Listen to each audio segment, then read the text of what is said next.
Buti Brad, nandito tayo sa ibaba. Kasi kung nandun tayo sa itaas, sigurado makikita tayo dun at madadaan. Nandito kami sa low ground ngayon mga tol. Kasi dyan na mga tol, pinatay namin yung ilaw namin. Kasi delikado mga tol. Kita yung reflect ng ilaw namin.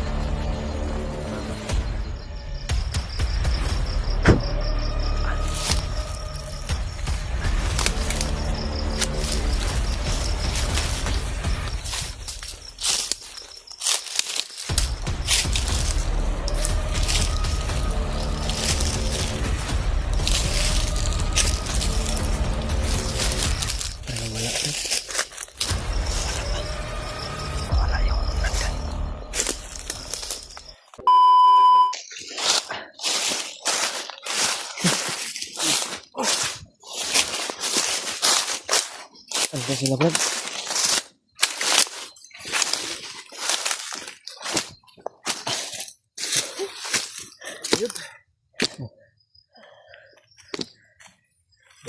Yan mga tol. Halos may 2 oras kami naghahanap sa kanila doon. Inahanap namin sila mga tol pero wala na talaga mga tol. Hindi namin sila nakita. Binalikan namin yung ano namin, Ilang oras tayo naglakad Brad? Mag-2 oras na. Mag-2 oras na. Wala na kaming makita mo tol. Wala na kaming narinig na Wala na kaming narinig doon. bakbakan. Kanina yung ano ba, yung sa likod pala, hindi, parang may ano pero hindi ko naramdaman na meron talaga. Baka binigyan ng tol, baka binigyan yung bagno tol ng ano, para hindi namin maramdaman tol. Oo. Kasi kanina tol masama talaga yung ano ko. Baka pinapasok lang tayo sa gitna ba? Oo nga. No? At kumagat tayo sa kuan nila. Pagpasok namin mga tol, yung Baka strategy nila yun ba? Oo. Hindi namin namalayan na may nadaanan pala kami na mga kalaban. Namalayan tol. Nakatago o iwan namin o nakatago ba o bagong dating na mga kalaban o bandido. Biglaan nangyari mga tol na ambos po mga tol. Hindi ko maramdaman yung presensya ng kasamaan tol. Hindi parang wala. Kaya nagpasalamat din po ako kasi hindi ako nag-iisa ngayon. At kasama ko si Brad Edward. Hindi ko naramdaman talaga. Buti Brad na di tayo nagkahiwalay. Tayo yung nagkasama ba? Hindi lang tol ay hindi tayo kami nagkaisa-isa. nagkaisa-isa. Kasi nakasigurado naman. Pag tingin ko sa kanila doon, parang dalawa sila. Parang Sila Kuya isa Bad yung Jan Ritol. May kasama parang kasama sila Brad Bats at saka si Brad Janry. Hindi sila nag-ano. Sana hindi din sila nagkahiwalay ngayon. Si Kanina pag tingin ko yung tambos biglaan talagang po pangyayari mga tol. sila dalawa yung nagsama. Parang burag na ikon ba? Burag na ikon ba?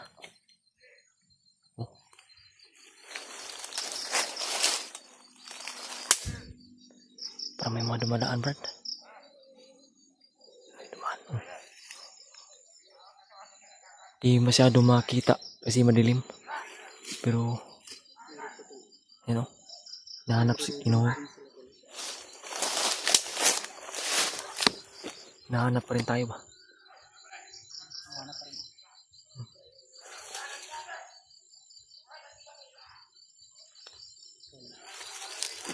Madami talaga yung kanina. Yan si Edward mga tol.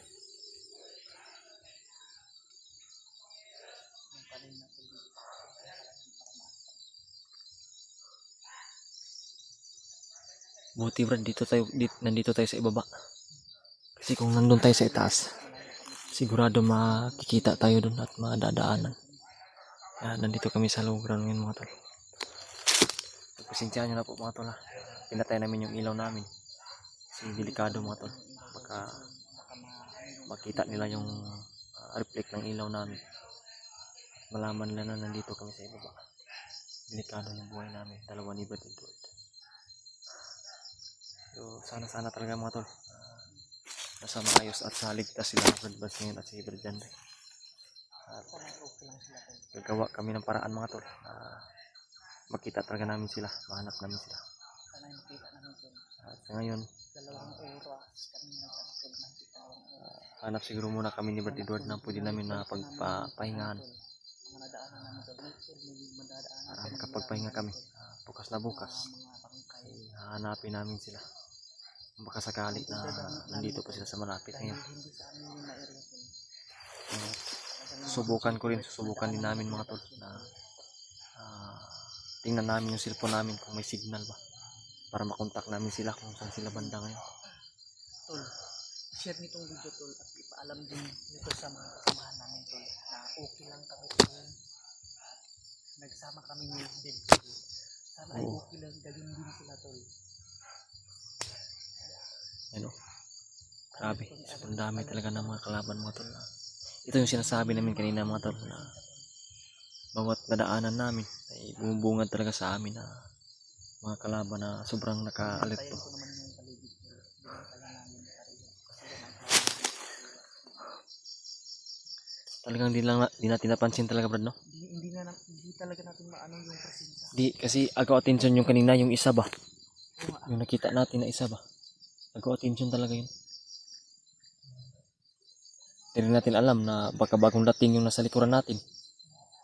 Hindi natin alam na nakatago ba yun. Kaya nga, pag ano ko kanina, pag yung parang may sumunod eh. Pero hindi ko talaga ramdam. At talagang malayo lang sila. Kasi sa tuklasan namin mga tol, nakita namin mga naririnig namin. Si Bagnot ay talagang may mga bagong ritual siya mga tol. Parang gawa siya ng mga bagong ritual ba. Ang doon si Bagno tol. Bago niya na na-recruit ng mga bandido. May naano. Parang may strategy din sila na mga bago ngayon. At yun yung mga ginawa nila. Grabe mga tol, sobrang daming lamok dito. Wala kaming magawa. Dumito muna kami di Brad Edward. Kasi may mga buses pa sa itaas mga tol, di pa kami pwede na lalabas. Delikado. Nakita talaga kami. Di talaga kami makapag-ilaw ngayon.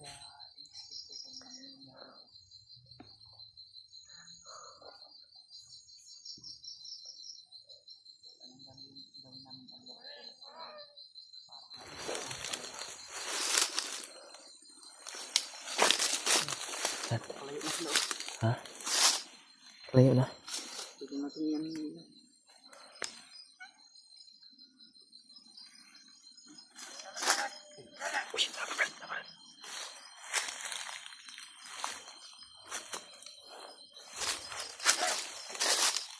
Buti, kapangin natin ito.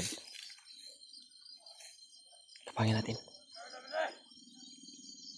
Parang dito to naka-stino.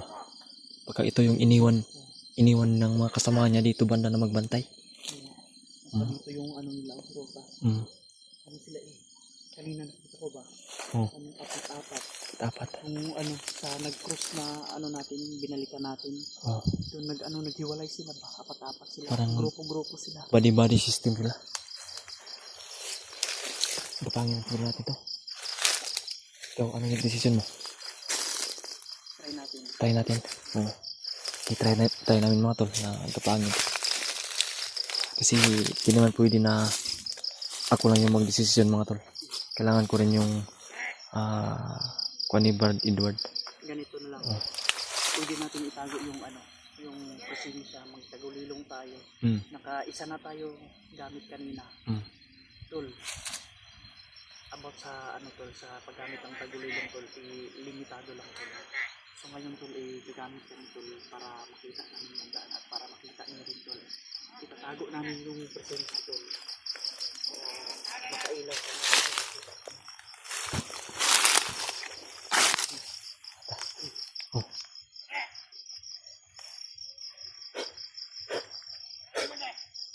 Sorry.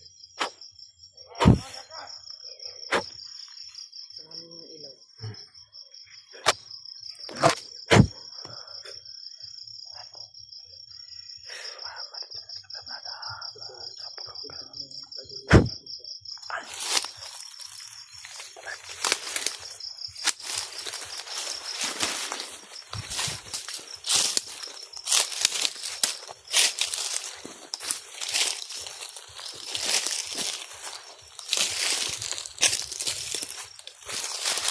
Parang wala.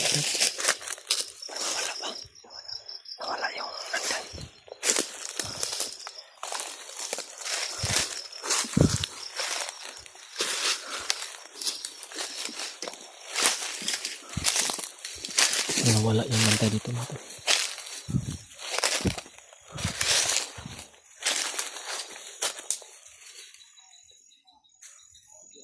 Bigla nawala.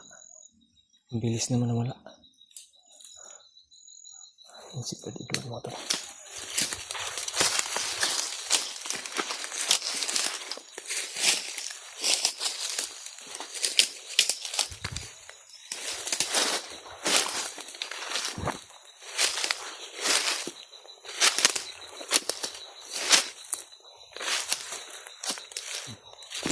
Yan mga tol, ang nagawa namin yung pagtagulilo, pag wala attention sa kalaban. Biglang nawala yung bandido na nandito.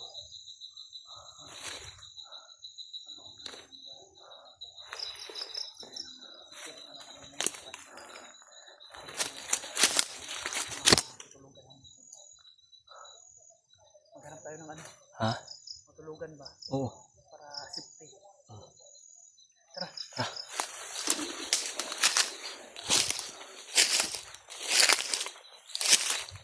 Mas malamang pwede yung kapagtulugan mga tol na makapagpahinga kami ng maayos.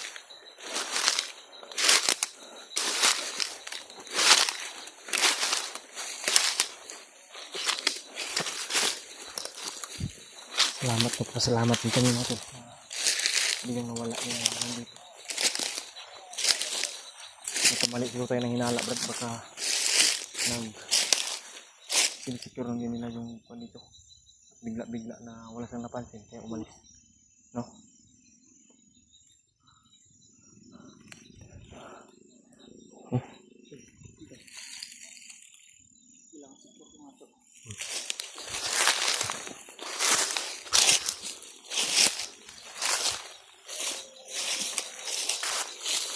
Dito siguro tayo dadaan. Yan mga tol. Huwag nyo talagang kalimutan mga tol na i-share itong video na ito sa mga kasamahan namin.